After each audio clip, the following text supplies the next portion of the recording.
오늘 우리가 나눌 하나님의 말씀은 빌립보서 4장 17절에서 20절 말씀입니다. 내가 선물을 구함이 아니요 오직 너희에게 유익하도록 풍성한 열매를 구함이라. 내게는 모든 것이 있고 또 풍부한지라. 에바브로디도 편에 너희가 준 것을 받음으로 내가 풍족하니 이는 받으실 만한 향기로운 제물이요 하나님을 기쁘시게 한 것이라. 나의 하나님이 그리스도 예수 안에서 영광 가운데 그 풍성한 대로 너희 모든 쓸 것을 채우시리라. 하나님 곧 우리 아버지께 세세 무궁하도록 영광을 돌릴지어다. 아멘. 할렐루야. 저는 요즘 하루하루가 너무너무 귀합니다. 아침마다 제가 기도하는 것은 오늘 하루도 내 생에 1년처럼 즐겁고 행복한 하루로 지낼 수 있도록 기도하는 것입니다.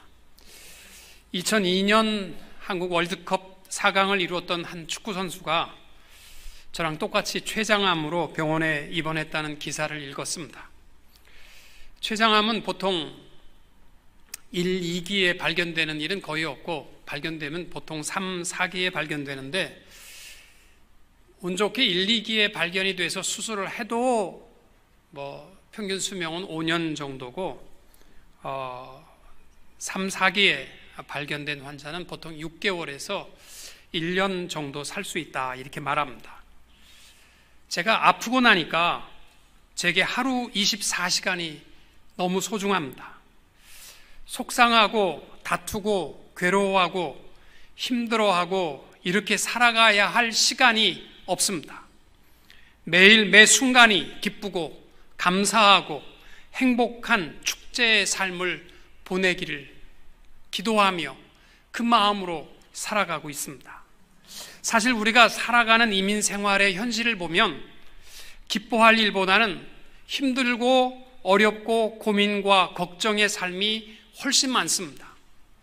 도저히 기뻐할 상황이 아닐 때가 얼마나 많은데요.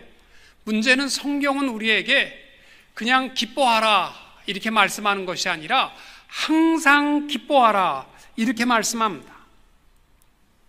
만약 우리가 하루 24시간 기뻐할 수 없음에도 불구하고 성경이 우리에게 항상 기뻐하라 이렇게 말씀한다면 하나님의 말씀이 잘못된 거죠. 성경이 우리에게 항상 기뻐하라 이렇게 말씀하는 것은 그렇게 살아갈 충분한 근거와 이유와 약속과 보장이 있기 때문인 줄로 믿습니다.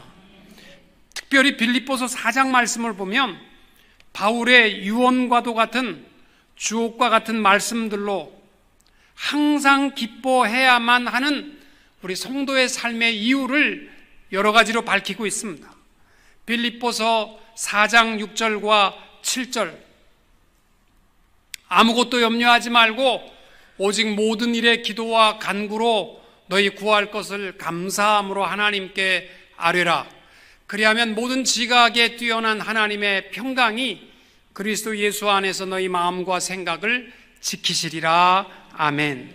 여러분, 기도할 수 있기 때문에 기뻐하라는 거예요. 염려하지 말고 다 맡기면 하나님께서 이루어 주실 줄로 믿으시기 바랍니다.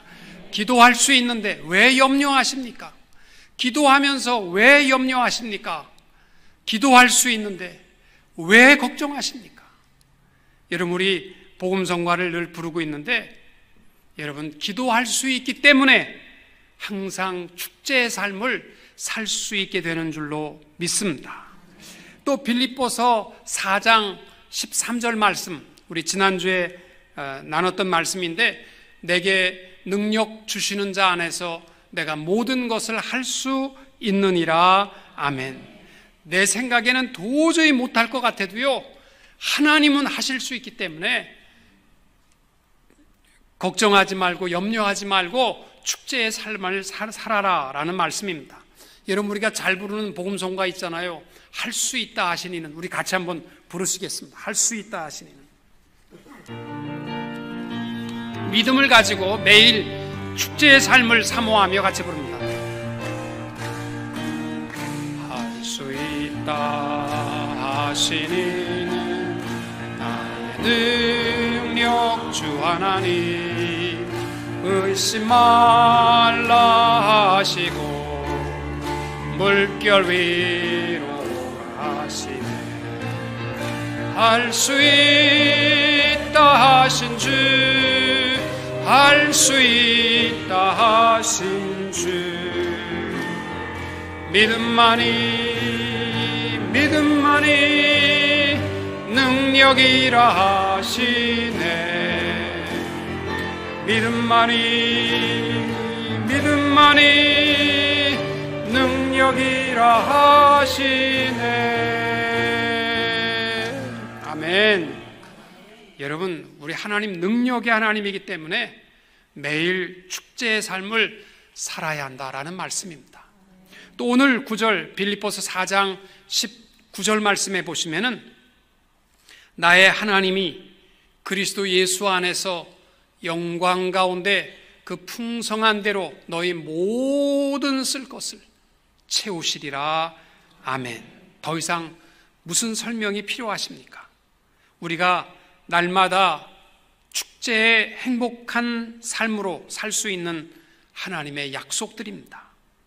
우리 아버지 하나님은 이미 우리에게 신령한 축복을 주셨고, 우리를 가장 두렵게 하는 죄와 사망의 문제를 해결하여 구속해 주셨고, 우리를 향하여 날마다 귀를 기울이고 계시며 우리의 모든 쓸 것을 채우시는, 바울이 빌립보서에서 결론적으로 말하는 그 축제의 삶을 하나님의 약속 가운데 누릴 수 있게 되시기를 바랍니다.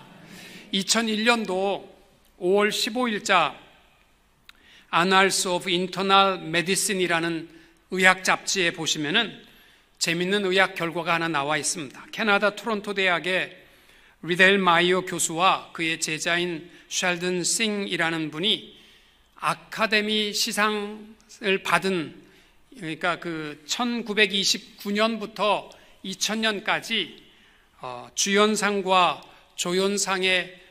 조연상을 받은 사람들, 또 후보에 올랐던 사람들, 후보에도 못 올랐던 배우들, 이 세 부류를 놓고 조사를 했는데 총 인원이 1649명을 대상으로 조사를 했습니다.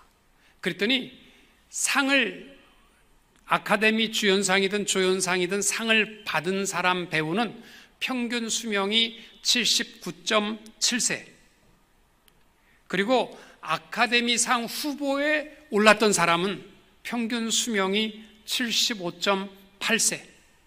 그러니까 아카데미 주연상을 받으면 약 3년 9개월을 더 살았답니다. 그러면 아카데미 주연 후보에 올랐던 사람과 후보에도 못 올랐던 배우를 조사해 봤더니 삶이 똑같습니다. 75.8세. 차이가 없었다는 거예요. 이 의학계에서 3년 9개월은 굉장한 차이입니다. 리델마이어 교수가 연구를 하고 발표한 결론은 이렇습니다. 사람이 살아가면서 칭찬받고 상을 받고, 나는 정말 행복하구나, 이 긍정적인 삶을 살아가는 것이 우리 건강에 얼마나 중요하냐 하는 것이에요. 성공해야 되겠다, 내가 꼭 성공해야 되겠다, 이렇게 생각하고 살아가는 사람들은 그 스트레스의 건강도 잃어버리고 사망할 확률도 3배나 높다라고 말합니다. 여러분, 오늘부터 내 인생 성공해야 되겠다, 이 생각 버리세요. 성경에 보시면은요, 성공이라는 단어가 딱 한 번 나와요. 성공, 인생의 성공이 중요하다면 우리에게 얼마나 많이 얘기하겠어요. 그런데 성경에 보면 성공이라는 단어가 딱 한 번 전도서에 나와요.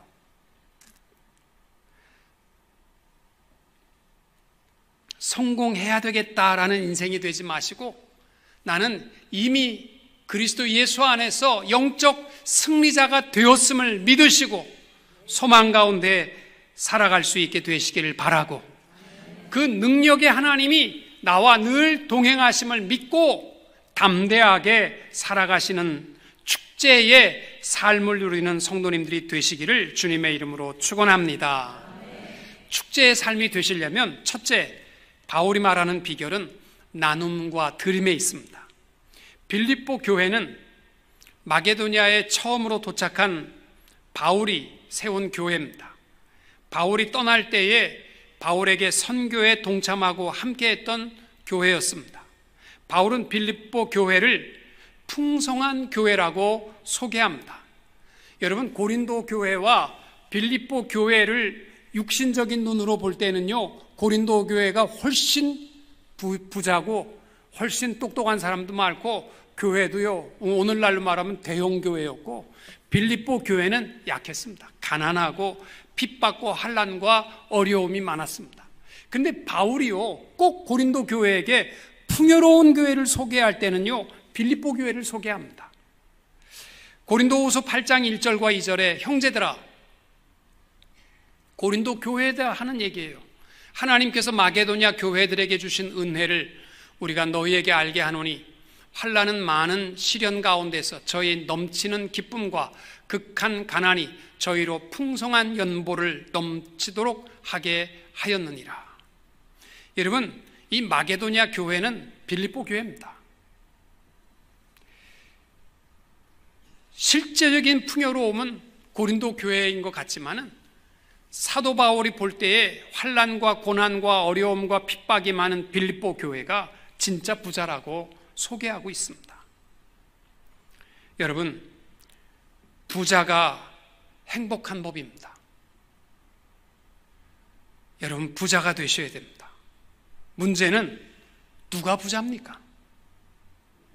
오늘 살아가면서 내가 갖지 못한 것, 그거만 좀 더 가져야 되겠다, 요거만 더 이루어야 되겠다, 요걸 더 누려야 되겠다, 요렇게 살아가는 사람은 평생 거지입니다. 내게 주어진 모든 일에 감사하시고 넘치게 누리며 살아가는 부자들이 되시기를 축복합니다. 저는요, 우리 교회에 여러분이 보실 때 부자는 누구라고 보십니까? 저는 부유한 사람 몇 사람 있습니다. 제가 볼 때 정말 풍요롭게 살아갑니다. 넘치는 부자가 아니에요. 마음의 넘침입니다. 그리스도인의 이 축제의 삶, 날마다 행복한 삶의 비결은 풍요로움에 있습니다. 형제를 향한 풍요로움이 뭐냐면 나눔입니다.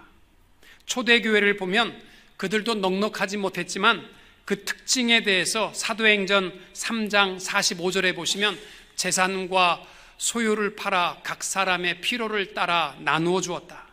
사도행전 4장 32절에 믿는 무리가 한 마음과 한 뜻이 되어 모든 물건을 서로 통용하고 제 재물을 조금이라도 제 것이라 하는 이가 하나도 없었더라. 아멘. 여러분, 이게 천국입니다. 천국은 다른 게 아니라 내가 주어진 모든 것에 감사하고 콩 하나라도 반쪽을 나누며 살아가는 형제를 향한 풍요로운 부자가 바로 행복한 삶이 되는 줄로 믿습니다. 여러분, 복음송에 보시면은 어렸을 때 우리 많이 불렀죠. 사랑은 참으로 버리는 것. 우리 같이 한번 부릅시다. 다시 한번 부릅니다. 우리 어린이 마음을 가지고 같이 한번. 사랑은 참으로 버리는 것. 사랑은 참으로 버리는 것. 더 가지지 않는 것. 이상하다 동전한 입 움켜잡으면 없어지고 쓰고 빌려주면 풍성해져 땅 위에 가득하네. 사랑은 참으로 버리는 것.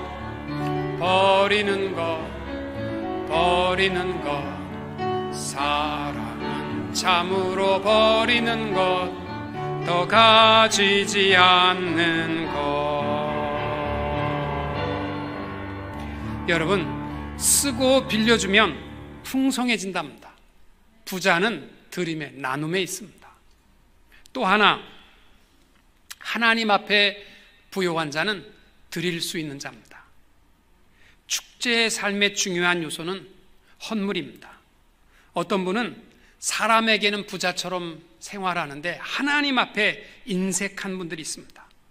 바울은 오늘 말씀해 보면 힘들고 가난한 빌립보 교회가 힘을 다해 헌금에 동참한 모습을 보면서 18절에 이는 받으실 만한 향기로운 제물이요 하나님을 기쁘시게 한 것이라. 여러분, 제물은 하나님이 기뻐하십니다.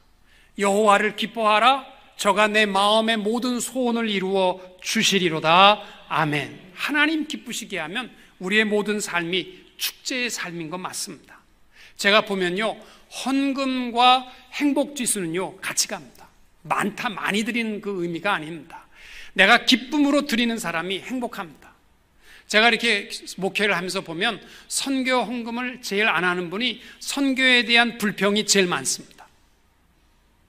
모든 일이 그래요. 하나님 앞에 풍요로울 때 하나님도 우리를 넉넉하게 채워주실 뿐만이 아니라 우리를 축제의 삶으로 채워주실 줄로 믿습니다. 성경을 보시면 바울이 민감하게 다루는 부분이 두 개가 있습니다. 첫째는 사도권입니다. 사도 바울의 사도권을 다룰 때에는요, 바울이 정색을 하고 분명하게 선언합니다. 하나님의 뜻으로 말미암아 사도된 나 바울이라. 그래서 바울이요 사도권에 대해서는요 분명하게 선포했습니다. 그리고 또 하나가 물질적인 면이었습니다. 데살로니가전서 2장에도 보면은 사도 바울은 텐트 메이커, 장막을 짓는 일로 하루 종일 일하고 시간을 내어서 복음을 전했던 자비랑 선교사였습니다. 그러면서도 빌립보 교회의 헌금에 대해서 말하기를 18절 말씀해 보시면은 내게는 모든 것이 있고 또 풍부한지라 에바브로 디도편에 너희의 준 것을 받음으로 내가 풍족하다 이렇게 고백하고 있습니다. 여러분, 바울은 정성된 예물에 대해서 안 보내도 된다, 이제는 내가 풍족하다 이렇게 감사함으로 고백하고 있습니다. 여러분, 물질이 있는 곳에 마음이 있습니다. 여러분, 그 부패한 정치의 대표적인 모습이 금권 선거 아닙니까? 봉투 하나씩 주고 그거 먹으면 한 표 부탁한다. 그래서 사람들이 야가가지고 돈 주면 받으세요, 사주면 먹으세요, 그리고 찍을 때만 저 찍어주세요, 그렇게 야근채 하지만 저도요 먹어보니까 제가 얼마나 야갔는데 먹고 나니까요 안 찍게, 그 사람 찍게 되더라고요. 이상하게 먹고 나면 그 사람 찍게 되더라고요. 사람은요 물질 앞에 약합니다. 하나님 앞에 헌금을 드리는 것은 내 마음을 드리는 것이기 때문입니다. 아무것도 안 하면서 사랑합니다 그러지 마시고요, 형제 앞에 풍요로움은 나눔에 있고 하나님 앞에 풍성함은 감사와 예물에 있습니다. 구약에도 보면 하나님 앞에 나아갈 때는 예외 없이 제물을 준비하도록 했습니다. 부자는 송아지로, 가난한 사람은 양으로, 없는 사람은 비둘기라도, 정말 찢어지게 가난하면 밀가루라도 가지고 오라는 거예요. 하나님 앞에 최선을 다하여 감사함으로 예물을 드릴 때 하나님이 기뻐 받으십니다.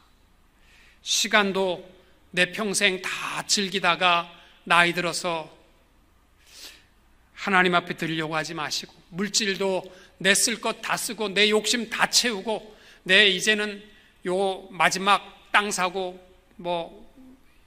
이 은퇴 후 적금 다 해놓고 그리고 헌금하려고 생각하지 마시고, 또 재능도 다 즐기고 나중에 늙어서 아무도 안 알아줄 때 하나님 앞에 드리려고 하지 마시고, 정성과 즐거움으로 풍요롭게 하나님 앞에서나 형제 앞에 풍요롭게 살아갈 수 있는 축제의 삶을 누리게 되시기를 축복합니다. 두 번째로 성도의 축제의 삶의 비결은 축복하는 삶에 있습니다. 빌립보 교회는요, 사실 가난하고 힘들기도 했지만 핍박도 많았고 내부적인 문제도 많았습니다. 특별히 빌립보서 4장에 보면은 유오디아와 순두계라는 두 여인이 중심이 된 다툼 때문에 얼마나 심각했는지 교회가 둘로 나누어질 정도로 심각했었습니다. 또한 유대주의자들이 교회를 어지럽게 만들고 있었고 바울이 감옥 안에 갇히게 될 때에 모두가 불안과 또 비관함으로 가득해 있었던 교회가 빌립보 교회입니다. 그러나 바울은 너희는 이것이 잘못되었다, 유오디아가 옳다, 순두계가 옳다, 그런 말 안 합니다. 그들의 아름다운 향기를 칭찬하고 그들의 최선을 다하는 인내하는 모습을 칭찬하고 격려해 주고 있는 편지가 빌립보서입니다. 본문의 14절부터 17절까지는 그들의 정성된 예물, 바울은 빌립보 교회가 얼마나 가난한지를 알기 때문에 그들의 넘치는 예물을 너무너무 감사함으로 칭찬하고 있습니다. 17절 말씀에는 내가 더 선교비를 너희에게 요구하는 것이 아니라 너희에게 그 모든 것들이 유익한 결실들이 되기를 간절히 축복하며 격려하고 있습니다. 여러분, 칭찬은 고래도 춤추게 한다라는 책이 있습니다. 거대한 고래 샴을 점프하게 할 때는 다른 방법이 없답니다. 칭찬함에 있답니다. 칭찬은 어떤 힘이 있습니까? 잠언 27장 17절에 철이 철을 날카롭게 하는 것 같이 사람이 그 친구의 얼굴을 빛나게 하느니라. 사람의 얼굴을 빛나게 하는 것은 형제를 높임에 있습니다. 여러분, 축복의 말은 참 그대로 이루어지는 놀라운 힘이 있어요. 여러분, 축복을 많이 하는 사람이 행복하게 살아갑니다.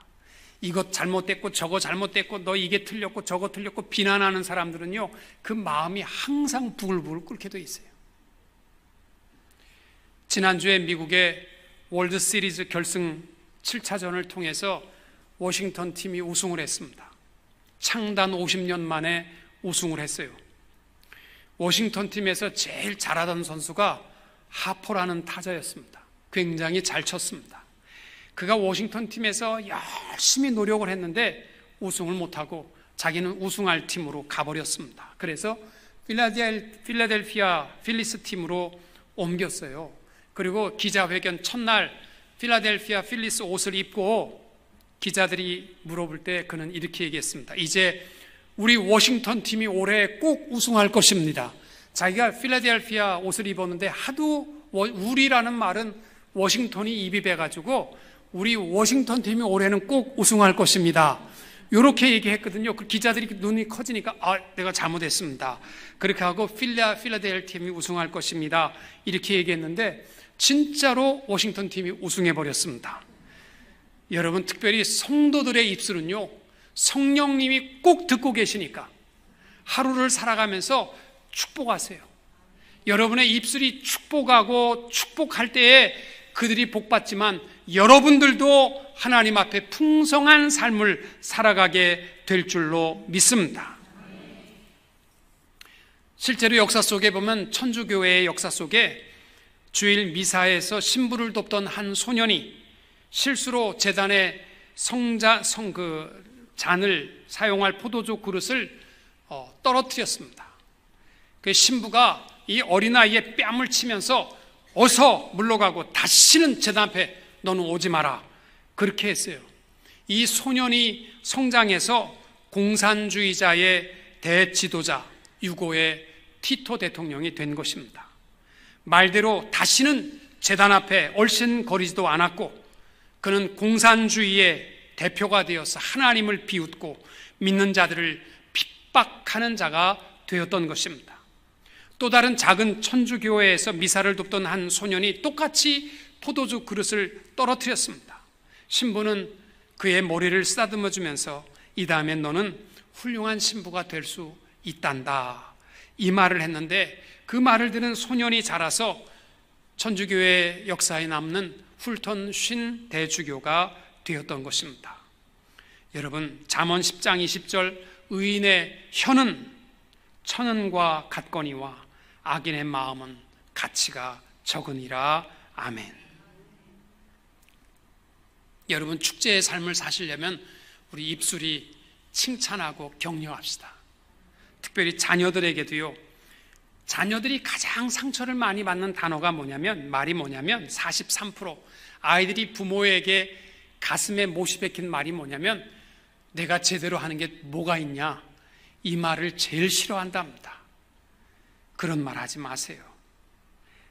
가장 힘이 되는 말, 자녀들이 가장 좋아하는 말이 뭔지 아세요? 이 세상에서 내가 가장 소중하단다. 연습 좀 하세요. 뭐라고 그랬더라 그러지 마시고 자녀 만나면 이 세상에서 내가 가장 소중한 존재란다. 또 부모들은 가장 좋아하는 말이 누구보다도 우리 부모님을 가장 존경합니다. 꼭 나는 내 친구 아버지를 존경해요 이러지 마시고 우리 부모를 가장 존경합니다. 남편들이 가장 듣고 싶은 말은 당신밖에 없어요. 당신이 최고예요 라는 말이랍니다. 아내가 가장 듣고 싶이 원하는 말은 당신을 만난 것이 가장 축복입니다.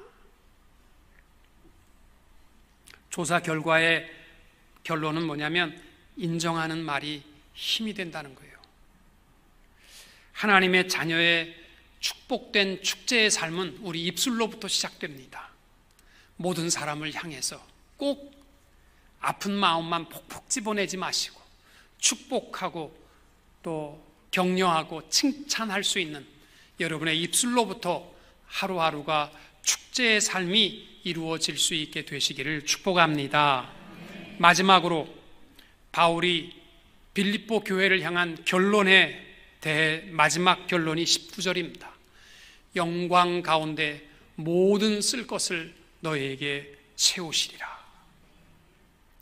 여러분, 우리의 교제 가운데 서로 격려하며 칭찬하고 감사하는 마음을 가지고 하나님을 기쁘시게 하면 분명한 것은 하나님께서 우리의 모든 삶에 필요한 것을 채워주실 줄로 믿습니다. 특별히 바울의 표현 가운데서 채우시리라, 이 말은 플레로세이라는 단어인데 미래 능동태형입니다. 우리나라 언어에는 그런 문법이 없습니다. 미래 능동태라는 말은 뭐냐면 하나님께서 반드시 채워주실 것에 대해서 조금도 의심할 바가 없다. 반드시 채워주신다라는 확신하는 약속의 단어입니다. 저는 이 19절 말씀 중에서 가장 핵심이 되는 단어는 맨 앞에 나와 있는 나의 하나님이라는 단어입니다. 여러분이 오늘 예배하는 하나님은 어떤 하나님이십니까? 지식적으로 알고 있는 막연하게 창조주라는 그러한 개념을 가지고 예배하십니까? 아니면 내 삶 속에 역사하시고 내 소리를 들으시고 내 기도를 들으시고 나와 늘 동행하시는 나의 하나님을 예배하십니까? 이 굉장히 중요한 거예요. 여러분, 살아가면서 하나님이요, 철학자들이나 신학자들이 말하는 하나님의 개념으로 생각하지 마세요. 여러분, 철학자들은요, 하나님에 대해서 전능하신 하나님, 능력의 하나님을 설명으로, 표현으로 잘할 수 있는지 모르지만 그게 중요한 게 아니고요. 신학자들이 정말 멋있게 하나님의 살아계심을 증명할 수 있는 말을 할 수 있는지 모르지만 정말 중요한 것은 오늘 바울이요, 자기가 알고 있는 하나님이 아니라 나의 하나님, 이게 중요한 겁니다. 오늘도 여러분 살아가면서 하나님을 멀리 있는 할아버지가 아니라 나의 하나님, 나의 하나님을 나와의 하나님과의 관계로 여기시고 늘 하나님과 함께 할 수 있게 되시기를 축복합니다. 저는 하나님을 향해서 당신이라고 표현하는 거 별로 마음에 안 듭니다. 우리나라 말에 당신이라는 표현은요, 보통 2인칭 존칭어는 맞습니다. 그런데 어느 정도 존칭어냐면 이렇게 하시오, 그렇게 있소, 이 정도의 존칭어라고 말합니다. 그리고 당신이란 말이 3인칭으로도 쓰이는데 주로 3인칭의 존경어로, 그러니까 부모님이 쓰시던 물건을 부모님이 돌아가시면 우리 아버님께서 당신이 귀하게 여기시던, 요럴 때 3인칭으로 쓸 때 존칭어로 당신이라는 말을 씁니다. 그런데 우리 하나님은요, 하나님과 나와의 관계에 있어서 3인칭은 아니잖아요. 하나님과 나와의 관계, 나의 하나님 아닙니까? 그러면 2인칭인데 2인칭에서 바로 앞에 살아계신 아버지를 향해서 여러분 부모님에게 아버님 당신이 잡수십시오 이렇게 말할 수 있으면 하나님도 당신이라고 말하는 게 맞아요. 근데 이 영어로는 you라는 말이 사용될 수 있는지 모르지만 우리말로는 아버님, 어머님 당신을 사랑합니다, 우리 그렇게 얘기 못하잖아요. 아버님을 사랑합니다, 어머님을 사랑합니다 이렇게 말하잖아요. 그러니까 우리 나의 주님, 나의 하나님 이렇게 부르는 것이 옳다고 생각합니다. 나와 하나님과의 관계에서 나의 하나님 이거면 충분합니다. 하나님의 분류의 하나님, 또 무슨 온 우주 만물을 창조하신 하나님 다 중요한 고백이지만 가장 중요한 것은 나의 하나님. 그 하나님께서 우리에게 주시는 것은 예수 안에서 영광 가운데 그 풍성한 대로 채워주신다라는 것입니다. 이 말은 우리 인생을 겨우겨우 메꿔 가시는 하나님이 아니라 우리를 향한 가장 완벽한 계획 속에 하나님의 계획대로 우리를 충분히 풍성하게 채우시고 인도해 주시는 하나님이시라는 확신을 가지고 날마다 축제의 삶을 살 수 있게 되시기를 축복합니다. 시편 31편 19절, 주를 두려워하는 자를 위하여 쌓아두신 은혜, 곧 인생 앞에서 죽게 피하는 자를 위하여 베푸신 은혜가 어찌 그리 큰지요. 시편의 저자는 고백하는 말이 뭐냐면 우리에게 주실 은혜는 요만한 것이 아니라 얼마나 많이 쌓아두신 은혜라는 것을 고백하고 있습니다. 여러분, 하나님의 풍성한 축복과 은혜가 우리에게는 분명히 약속되어 있습니다. 누구에게? 나의 하나님이심을 고백하는 자들에게 하나님이 채워주실 줄로 믿습니다. 이제 빌립보서의 결론입니다. 바울은 분명하게 말합니다. 매일매일 고민하고 괴로워하고 근심하고 염려하고 살아갈 시간이 없다라는 것입니다. 매일매일 축제로 살게 되시기를 바랍니다. 매일 기뻐하고 감사하고 형제와 함께 풍성함을 나누고 하나님 앞에 풍성함을 드리고 이렇게 살아가게 되면 우리의 모든 삶은 나의 하나님께서 풍성하게 채워주실 줄로 믿으시기 바랍니다. 우리 교회에게 넘치는 그분의 영광대로, 그분의 풍성한 대로 우리를 채워주시는 아버지이심을 믿고 늘 기뻐하며 이 땅 위에서 승리의 자녀답게 살아가는 성도님들이 다 되시기를 주님의 이름으로 축원합니다.